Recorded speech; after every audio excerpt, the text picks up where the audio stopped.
like that. What I do, I gotta go to, I gotta finish up my theory files report. Okay. You know, I guess it just depends on what time we get out of here. If we get out of here, that's possibly there. All right. Good afternoon, everybody. My name is Paul Bell. I'm going to be presenting today on some results from the duct cooling and absorber airflow systems. The other two members of my group are Philip George and Roberto Vieira. An overview of what we're going to talk about today. We're going to talk about some duct cooling system background, our steady-state operating curve results, some step response results, the absorber airflow system background, frequency response experiments, analysis and results, the relay response experiments, analysis and results, and some conclusions. So, a little background on the duct cooling system. We use this system to obtain the steady-state operating curve. We use it for graphical step response analysis and FOPDT, first order plus dead time modeling of step response experiments. In our case, damper 1 was closed, the lower heater was on, the upper heater was off, and we used a middle measurement point. And here is a block diagram. You have the input, M of T, which was motor power percent into the system, and then we got an output, C of T, which is temperature in degrees Celsius. And here is our results from here's the steady-state operating curve for the duct cooling system. As you can see, there's an inverse relationship between the input and the output. So as we increased the input percent power to the motor, the temperature would decrease because we were cooling the system. So it ended up being that the temperature was negative 0.43 times the percent input. Here's an example of the graphical analysis of the step response experiment. This was a step down. Here we have a step down of 40%. And the gain right here is defined as the delta C over delta M, which is the change in the output of the change in input, which we got 0.12 degrees Celsius per percent. The dead time was negligible in most of our experiments here. It was 2 seconds, which is pretty good for a system. It was 0 in a lot of our experiments. Time constant we got here was 0.4 minutes, and then as you can see, the delta C was 4.6 degrees Celsius. And here is a table of the step response, a bar chart of the step response results for the gain. Our SSOC told us the slope of the SSOC was 0.44%, degrees Celsius per percent. And you can see that compared to the results we got from everything else.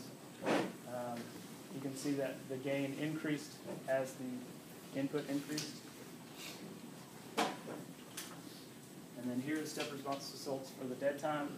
And like I said before, most of it was negligible. Most of the time, when we're talking about an experiment that ran 7 to 10 minutes, a dead time of just over between 2 and 3 seconds for the highest is not bad. Here is the time constant results, tau, for the step response. You can see these results are all over the place, and the uncertainty on all these is pretty high. This was mainly just due to the way we analyzed and the fact that different people were doing different regions. And then a few weeks ago, we were switched over to the absorber airflow system. So here's a little background on that. We use this one to run frequency response and relay response experiments, and the parameters were determined using graphical analysis and FOPDT modeling.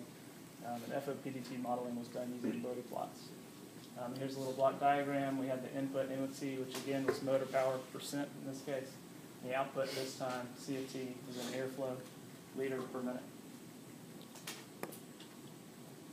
And here's an example of one of the frequency response experiments. And you can see the sine input produces a lagging sine output. And that lag is the dead time. And you can see the delta M here was 15%, delta C was 7.3 liters per minute. And the amplitude ratio is delta C over delta M, which was 0.49 liters per minute per percent. And then here is an example of one of the Bodie plots. This is the amplitude ratio versus the frequency.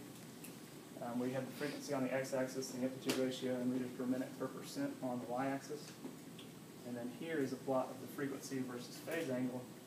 And here you have the frequency on the x-axis and the phase angle in degrees on the y-axis. And the way we analyze those, the system gain, the ultimate frequency, the controller gain, KCU, and the order are determined directly from the Bode plots. The system gain is the asymptotic value of the amplitude ratio at low frequencies. The ultimate frequency is the frequency for which the phase angle is negative 180 degrees. Controller gain is given by 1 over the amplitude ratio at the ultimate frequency, and the order of the system is the negative slope of the amplitude ratio versus the frequency plot at high frequencies. And then the time constant and the dead time are determined using these two formulas. You already know that you've determined from the plots, the Bode plots, the amplitude ratio. So from this one you can solve for the time constant, and then once you know the time constant, you can use that phase angle formula to find dead time. So our results, we had a gain of 1.2 liters per minute per percent, an ultimate frequency of 0.2 hertz, a controller gain of 1.6% per liter per minute, an order of the system of 3, around 3, time constant of 18 seconds, and a dead time of 3.1 seconds. And then here we also used the frequency response experiments. We used FOPDT modeling in Excel to try to approximate the behavior of the system using a model. And these lines here are the model. In our case, the data was not, it didn't quite look the way we'd expect it to. We really expect more of a curve like this. On this one, it didn't quite look that way, but that's the curve best fit given manipulation of the gain of the system, the dead time, the time constant, and the controller gain. So here we got 1.8 liters per minute, liters per minute per percent, 1.9 seconds for the dead time, a time constant of 8 seconds, and a controller gain of 15.9% per liter per minute. And here's a comparison of the frequency response results from the graphical versus the modeling methods. You can see the gain are pretty close together, as are the time constant results, but the time constant, the dead time results were pretty close, but the time constant is way different, as is the controller gain. And then here is a relay response experiment and the graphical analysis of it. So in this case, you have you give the system a floor and a ceiling, and as your output crosses your set point, you also give it a set point.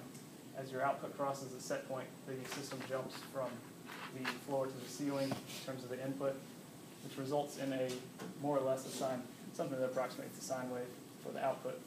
So here we were able to determine the delta M was 40%, the ultimate frequency was 0.1 hertz, the controller gain was 6.8% per liter per minute, and then the average delta C was 7.5 liters per minute, and the average T was 9.9 seconds. And that T comes from, it's the time from the end of one of these to the end of the next. And then for finding the KCU that you saw on the previous slide, this KCU value here is 6.8% per liter per minute. This is the formula used to determine that. It doesn't come straight from graphical analysis. So it's 4 times the delta M over pi times delta C. And here is the comparison of the frequency response and the relay response, coming from the graphical analysis of the frequency, the FOPDT modeling of the frequency, and the graphical response to the relay. For the graphical response, the relay, KCU is the only value, KCU and the ultimate frequency are the only 2 values to compare. Again, the gain and the dead time you've kind of seen before, and they're pretty close, but then everything else is kind of all over the place except for the ultimate frequency, which was pretty close for everything. In conclusion, today we talked about the system parameters of interest, the gain, dead time, time constant, the controller gain, and the ultimate frequency. These parameters were found using graphical analysis of step response experiments, frequency response experiments, and relay response experiments, and using FOPDT modeling. Unfortunately, a comparison of all of our results throughout the semester was not really available because we did switch systems in the middle, but that's basically what we've got. Thanks.